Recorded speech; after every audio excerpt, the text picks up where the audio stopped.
Hello, everyone. I hope you're enjoying your lunch as we go and get ready to hear Amir speak. So I was asked to introduce Amir.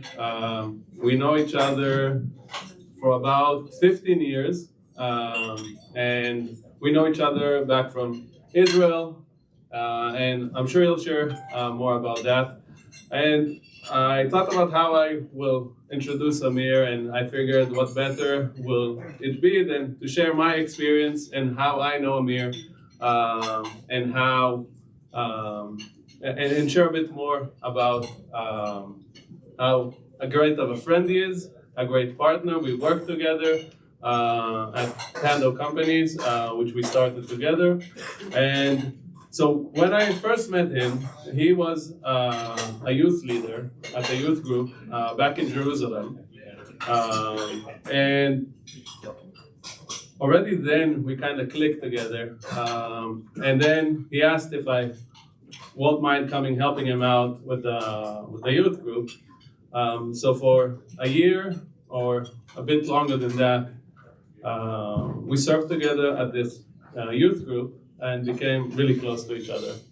And that time we got really close to each other, and we had a lot of driving time serving with that youth group. And it was an opportunity for us to talk about faith many times. Most of our conversations in the car were about life, faith, and Amir was added a lot of value faith-wise, because about 2 years or a year before that, I became a believer. So those conversations helped shape certain subjects in my life that were not shaped beforehand. So that was great. And we, since then, we clicked on and we stayed connected. We're really close friends.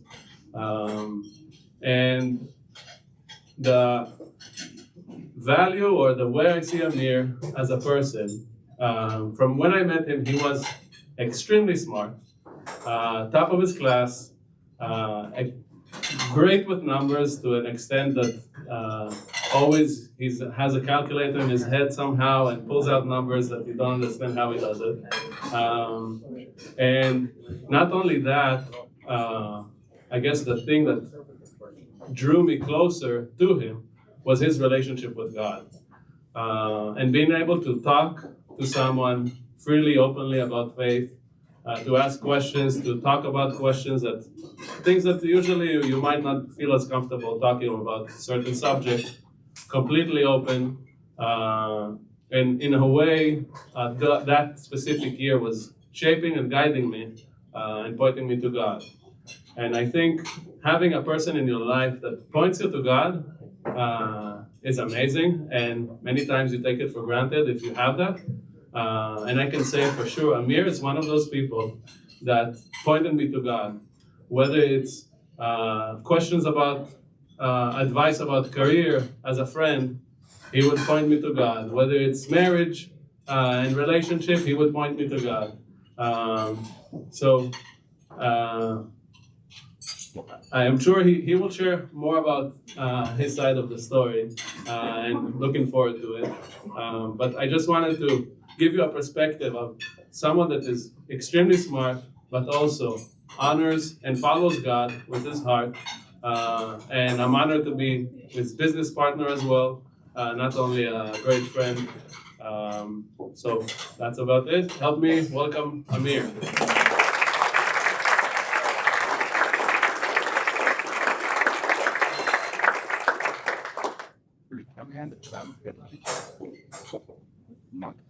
I just realized I'm not going to have lunch.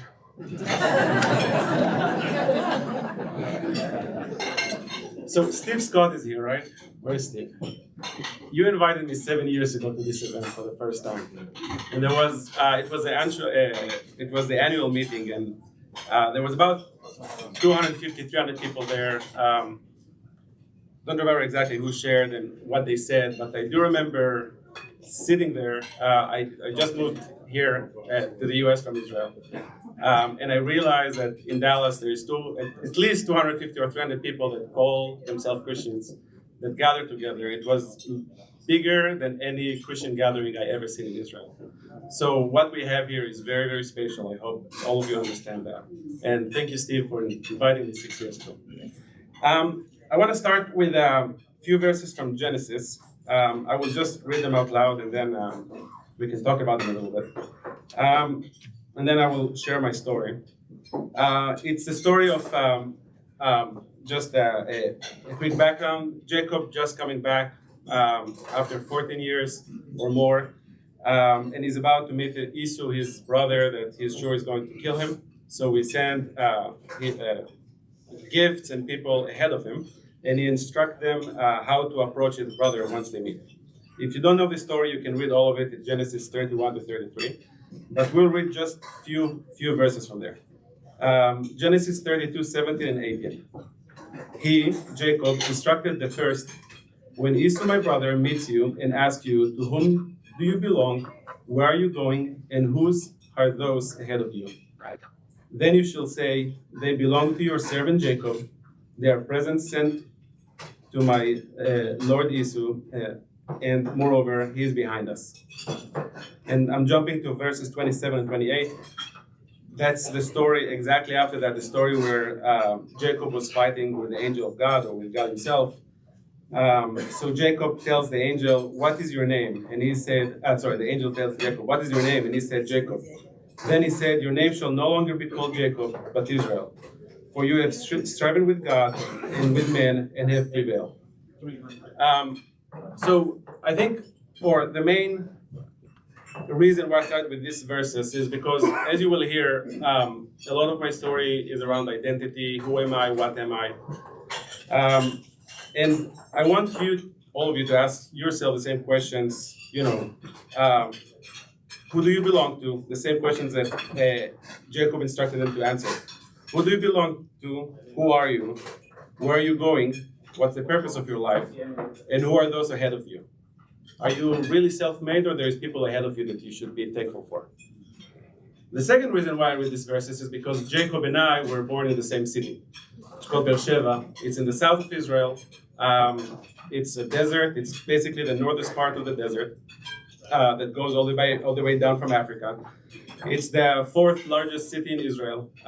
We had one church in the city. There was 100 people there, and give or take, there was in any given. We will meet on Saturdays. Any given Saturday, we'll have 5 or 6 different languages spoken. Now, it's back before we had like wireless and earplugs and all that. So we'll have a preacher speaking from the front, and he will preach in Hebrew, in English, in Arabic, in Romanian, in Russian, whatever language, and then we'll have groups sitting together and people yell translations while the preaching is going. So it's a little bit of a different church than what we used to, that everything is spot on and perfect. But if I go back to my family origins, my family is from the north, from the Galilee, where Jesus was raised. And we've done, Kate is my wife here, she's pregnant and about to have a baby.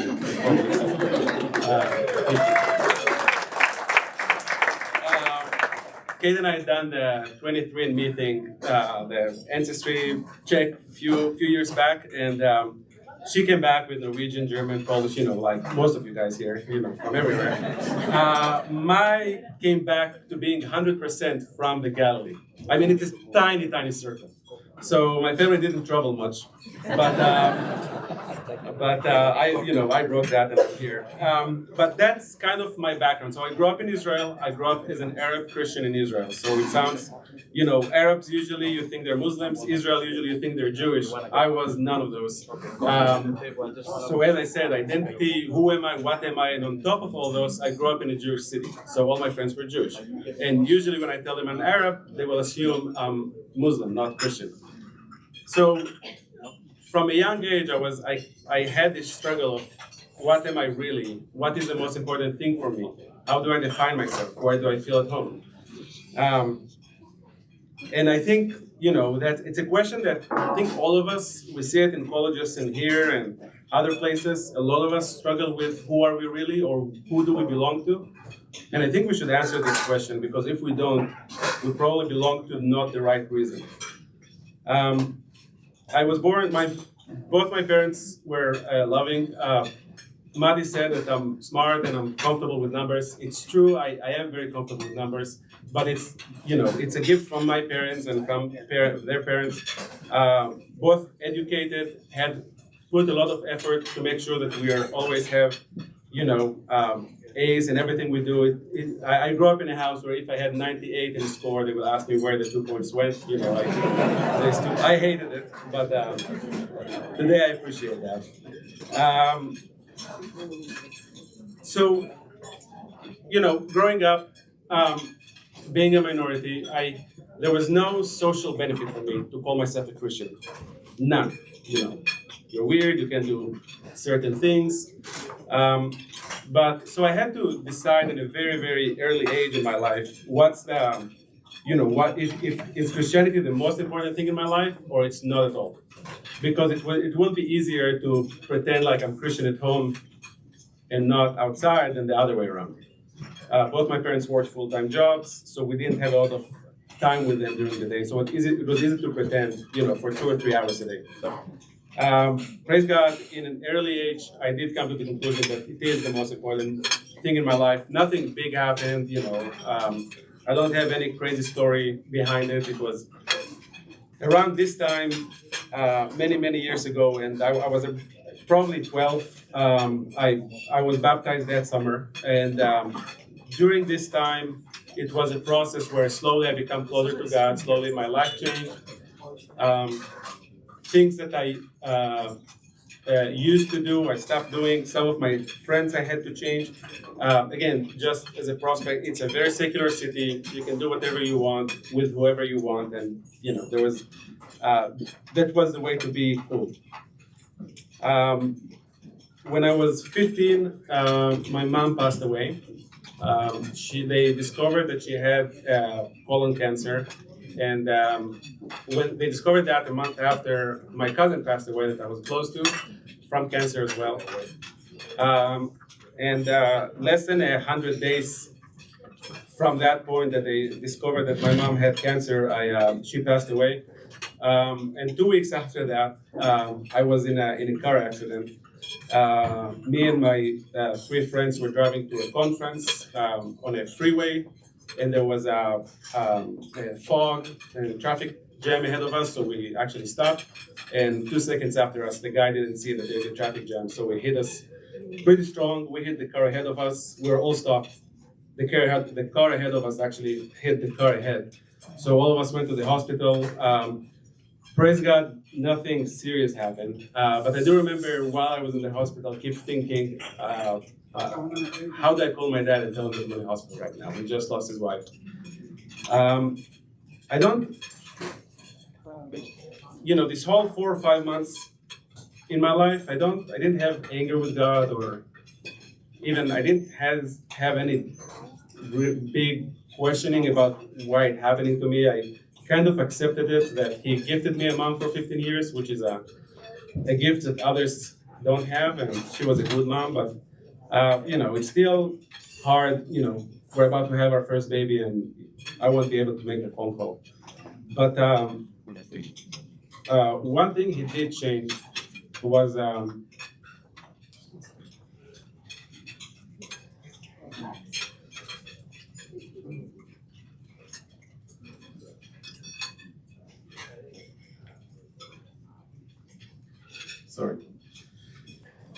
one thing He did change was that He taught me a lot of compassion moving forward. I didn't really care about other people's pain. I used to deal with pain or suffering in a logical way. There's a logical reason, and you should just deal with it. And from that point forward, I think God did change my heart and help me help others moving forward and dealing with this kind of things. I would say one more thing that, as I said, I grew up in a Jewish city. When I'll go to visit my family up north and they will speak Arabic, I will have some accent, so they will make fun of me. My Jewish friends will make fun of me because I'm an Arab. Remember, it's the same. Well, it's feels like in the Middle East there's always been war, but it was back then there was a lot of suicide bombers and people died from all kinds of terror attacks. So usually in school that I was the easy target to pick on. But one thing I learned from all that, and it's go back to who do you belong to, who are you. The church was the only place, the church back then in Israel, but anywhere I go, where I go in and I actually feel, that's where I belong to. It wasn't being an Israeli or being an Arab or now being an American or, being in this, voting for this party or another party, coming from this school. It was never any of that.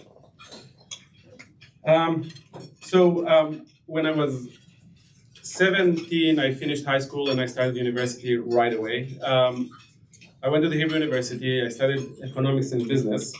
And just as a full kind of a side item is that my campus was about 1 mile from the Mount of Olives, where Jesus ascended to heaven and then he will come back to there. So when I was living there, I always thought that if he's coming, I will be the first to see him. Didn't happen yet, but it was interesting. But colleges in Israel, because there is a military service for most people, everybody there is between, they start at the age of 23, 24. And here I am, 17 years old, when I skipped grades when I was younger. So I was always the youngest guy in the class. Now I'm very, very young, right? Now everybody has jobs. Some people are married with kids. All of them were, been in war, and, a kid that is 17 years old is with them. And I do remember one specific moment where in one of the first evenings I was by myself, away from my family, away from my friends. Nobody know who I am. There's no other Christians with me. And I remember sitting in the evening, it was the beginning of the school. I don't know anyone, kind of bored. And I was remember in the evening just walking around and I'm thinking to myself, who in these words, who am I? What am I? Who am I choosing to become now? Because I have another first, I can become whatever I want. Nobody knows me, nobody knows who I am. And there was a bar for the students in the dorms that everybody went to. Again, it's drinking age in Israel is 18, but everybody's 24, so it's not cool to go drink at the bar. Just everybody do that. And I thought to myself, I can, everybody's going there right now to meet other people. Why don't I go and join them? But I know it's wrong in my heart, and I decided that I'll go to a different spot, which was kind of lonely on the mountain, and I hiked the hill, and I prayed this evening, and I asked, God, I don't want to change who I am now because nobody can see me. Even the 2 or 3 hours with my parents, it's not there anymore. I can really do whatever I want. But God, I want to belong to you. I want to be yours. And really started a journey also during that started in high school, but also to the university, where it became my identity. When I talk to people, I'll talk to them about class or about sport or whatever they want to talk about. But everybody there knew that I'm a Christian. Again, there was no social benefit for me to tell them that I'm Christian. Most people thought I'm an idiot to believe that even God exists. One last thing that kind of another side note that will also connect to my career. When I was 18 in our second year in class, an internship opened that was very, very desired to work in a investment fund that was in Jerusalem. They only had 6 spots there. And it was the hardest internship to get accepted because I wanted to work in capital markets. I didn't understand what it means. I just thought it's cool. I remember sitting next to my friends, and they were opening the newspaper, looking at stocks and saying that they made money or lost money, and all I see was a list of numbers, and I had no clue what it means, but I thought it's cool, so I want to do it. So, back then it was around, the 2008, 2009 recession, so whoever remember this time, stocks went up and down like crazy, so people lost and made a lot of money. But I thought I want to understand how it works. It looks cool. There's numbers there. I think I can do it. So I went to I applied for the internship. Again, just to emphasize, I was a kid. I was 18. Everybody else that were going to this internship were 24, already had a job, invested in their life. When I was sitting in the room, when people coming in and out of the interview, people were talking about discounted cash flow, talking about multiples, talking about whatever, discount rate, the New York Stock Exchange. I had no clue what they're talking about. Zero. So I go into the interview and the guy, start to interview me. We talked for about 20, 30 minutes. I also told him that I'm a Christian and all that, and he thought it was interesting. But he told me, he was a religious Jewish guy. And he told me, listen, Amir, you are not qualified in any way. And he said, do you even read financial newspaper? I said, no, I actually read only the sports section. But he told me, I like that you are straightforward, and I think you'll be fine. If I accept you to the job, will you promise me you will read the financial newspaper every day? I said, yeah, you'll have to. So he got me, he took me to the job. I was part of 5 other people, all of them way, way smarter and way qualified than me. And I was doing that. That's kind of opened my first door to start working in the stock market. It's actually also interesting because that's what later when I got my first job, still studying in the university, I got a full job in the second largest investment firm in Israel. He was the guy that called, who became my boss, and told him, hey, I know you're looking for a guy to come to do this analyst position. I know you're looking for someone with experience. I have a guy who is clueless, but I think you should interview him. So when I was, and I'm not exaggerating. I was clueless. So I went. In my 3rd year, I went to an interview for a full-time position in Tel Aviv, and I went to a job that I didn't even know what the job description was. I just knew that it's a name that I recognized, and it will be cool to work there, and it's kind of take me another step into working in capital markets. I still didn't know exactly what it means, but I went to the interview. Same thing. We had about an hour and a half interview. We talked about a lot of things. Told me the same thing. He told me, listen, it's not really what you're looking for. Let me think about it. And he called several people, and people gave good reference to me, and that's where I started to work full-time in Tel Aviv. I finished my degree in Jerusalem, and at the same time, that's about the same time that I met with Mati. I was doing youth ministry and also student ministry with other students in the university. So at that point, I told you a year later, I moved to Tel Aviv full time. I was still leading the youth group in Jerusalem. I was 20 years old, nice salary. I did more or less. I did well in my job. I started to get like quotes in the financial magazines in Israel, and I will get interviewed, and became like a poster boy for the church in Israel. And maybe now I need to take it again, step back. Not many people from the church in Israel work in capital markets or work professional jobs. We have doctors, we have lawyers, but none of them work like a high-profile job. So it was easy for everyone to tell me that I'm doing God's work because I'm in a really good position in Tel Aviv. But to the point where I tried to start a prayer meeting for professionals who work in downtown Tel Aviv. And there was only 4 of us that met. That's how many people worked, and 2 of them were self-employed. So, I was kind of the poster boy for the church. I was involved in church. I was involved in youth ministry. I was doing well at work, and that point I felt like, too many people telling me that I'm doing well. Maybe I'm not. So I prayed, and I decided to take a year off, and I moved to the U.S. And maybe I'll give a little bit of background on that. I was, as I said, there was a lot of voices that tell me that, oh, you're good, you're great, you're doing well.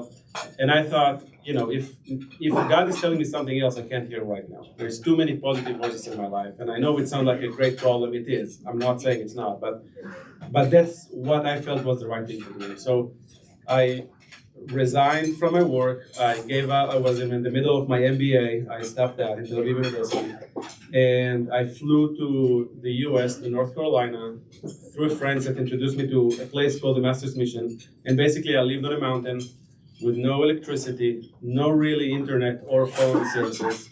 And for about half the day, we studied the Bible, and the other half the day, we fixed cars. We learned how to build roads, how to build houses, how to run water from springs, all the things that you need to know if you move to a third world country.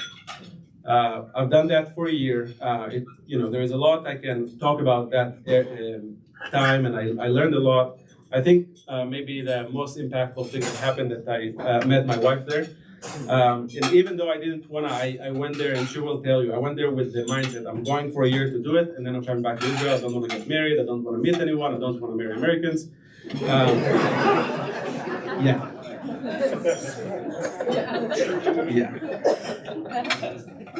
But it was a beautiful journey. For a year, I lived in the Smoky Mountains. The cabin was actually above the clouds most of the year. So I drove every day on a dirt bike on a dirt road. Great time. She agreed to become my wife. I'm still not exactly sure why. It's probably my accent that helped. But we moved back to Israel, and just as a side note, because some asked me so did you end up becoming a missionary? It's a much longer conversation, but I do think that God called me to mission at Business World. I think that's where He called me. That's what He asked me to do. But we went back to Israel.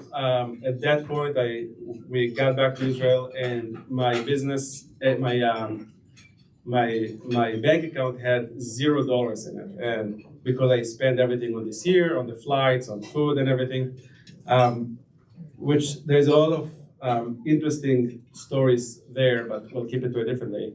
But I remember I started to interview to other jobs. There's a lot happened during this time. Again, there was another war in Israel, which postponed my accepting a job for 6 months because some people were drafted in the military. My wife just moved to Israel, and the next morning there's missiles falling next to our house.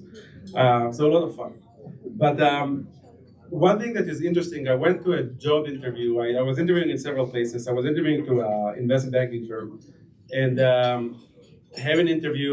The first one, he told me, "All right, let's go to the second one." I meet with the CEO of the company. Really nice lady. We have a 2.5 hours conversation, and the beginning of the 2.5 conversation, she tells me, Amir, you are not what we're looking for. Which is true. I didn't have the experience they were asking for. You're not what we're looking for, but for some reason I like your resume, so let's talk. So we talked for 2.5 hours. Hour and a half of that, again, she's a religious Jewish lady. For an hour and a half we speak, and in this conversation I tell her about the Master's Mission, why I went there, why I think that Christianity is right. I do everything wrong. Everything wrong. But and Kate will tell I went back home and I tell her I probably won't get a job, but at least I got to share Christ with her. And she's texted me or sent me an email 2 weeks after. She said, "Listen, Amir, you're not qualified, but do this work. Let's see how you do, and we'll decide because I really like you." So she sent me to do evaluation for some company. I do the evaluation. There is some things that I didn't exactly know how to do, like working capital and stuff like that. So I literally just did everything and said, "Hey, I don't know how to do this. I don't know how to do this. I don't know how to do this, but I'm sure I will be able to if you give it a chance." And she did. And I started to work in this investment banking company that became, again, praise God. I was all of a sudden sitting and working acquisitions, mergers. We've done some IPOs, a lot of interesting, fun stuff. And again, the hand of God moves in a lot of interesting ways. I think one thing that is interesting, when you know what your identity is, or when you know what's the truth is, you're more willing to speak the truth. Because you don't need someone else to confirm you. Now it's a spectrum, right? It's not black and white, but in order to tell someone the truth, you need to have a very secure position of where you are. And I think because my identity was so rooted at that point. I was able to go to an interview and say, you know what, even if you don't give me the job, I'm going to tell you exactly who I am. But I worked. They allowed me to work a merger. They basically had their rotating people, and I got into the rotation, and I was working a merger, and there was a very known lawyers there, and big names on the other side of the table. And I decided I'm just going to tell them the truth, that the deal that they're offering us is really, really bad. And we've done what we had to do, but I didn't plan it, but it led to the point where they asked the firm that I was working for that from now on, I'm working on all the high profile cases. Now, I was 25 back then, I was a kid. But I was a stupid kid in a way. I was rude, I was just telling them that they're wrong, even though they were 20 and 30 years older than me. But, it worked. And I started working on a high profile cases, which really helped my career to step forward. But here's another funny thing that happened. There was a $500 million financing deal that we were working in New York. My firm was working in New York, and there was another guy that was supposed to work. He didn't have his visa to the US back then. So I wanted to vacation with Kate, so I went to my boss and said, hey, he can't fly. How about you send me? I'll take Kate with me, and I'll work the deal. He said, well, you've never done real estate in New York. I said, yeah, I know, but I'll be fine, don't worry. and he gave me the chance. At that point, we established a good relationship, and he gave me the case, and they paid also for Kate's flight. We stopped in Paris, and then we went to New York. It was a lot of fun. But because I knew that I'm having fun, I made sure that I am going to do a good work, just to make sure that you are not going to get upset with me. And the work, and it went well. It was a high-profile case. It went to the papers and all that. But it all of a sudden, again, shifted a little bit my career, because now, he knows U.S. real estate. I didn't. Let's make him work on all of them. So we've done, in this 2 or 3 or 4 years, we worked on about $8 or $9 billion of financing, mainly in New York and California. Again, it was by accident, because the other guy that was working the cases was lazy and didn't go and got his visa. But God opened the door that I had no business in opening it, and really no business in entering in. They pushed me in. At that point, I thought, a lot of things were going on, but we decided, or I told Kate, hey, how do you feel about, I told her, Texas is a much better state than New York, California, and Florida. I think we should put some money there, like bring some Israeli money there. How do you feel about moving to a state that we never visited before? And she laughed. She said, let's pray about it. And we did for a month. And, we moved here. We didn't, it took a year to get all my papers and green card and all that. But we moved here and we started the business. And also, now the business is successful and everything is working great. But, it took about 20 months for, real money to come in. During this 20 months, Kate will work Instacart and do dog sitting and do all kinds of odd jobs to get money in the door. I had a friend who is here, Chris, who met me a few times, and for some reason he called me one day and said, hey, you're looking to open your business, right? I said, yeah. I said, did you start an LLC? I said, I don't know what LLC is. And he said, okay, what do you want to call your business? And I told him, he said, okay, done. So he paid for the business, he opened it for me, and now I was committed because someone, paid for me. So there was a lot, Steve Scott invited me to this event. There was a lot of people along the way that opened doors, gave me the right push. We closed a very large deal in north of 100 million in 2019, which happened because Kate called me one day, and not one day, she told me when we were at home, she told me, hey, there is an Independence Day celebration for Israel in Plano, do you want to go? And I'm like, it's kind of a bunch of weirdos. It has nothing to do with Israel, but we had nothing better to do because, and we went there, it was a bunch of weirdos. But there was one guy that we met there, and he told me something that all of you in real estate, you heard a lot. Oh, my brother is in real estate, or my cousin is in real estate, something like that. So, I said, we talked a little bit. I left. I emailed him, hey, what's connected with your brother? He never did. few months after, there was no business, so I went through my emails and said, hey, this guy never followed up with me. So I emailed him again, hey, can you connect with your brother? Which led in the end to this deal to be closed. Again, God's grace, a lot of people involved, which is leading to the third, who are the people ahead of you? I could sit here or stand here and tell you that I'm self-made, blah, blah, blah, and a bunch of lies.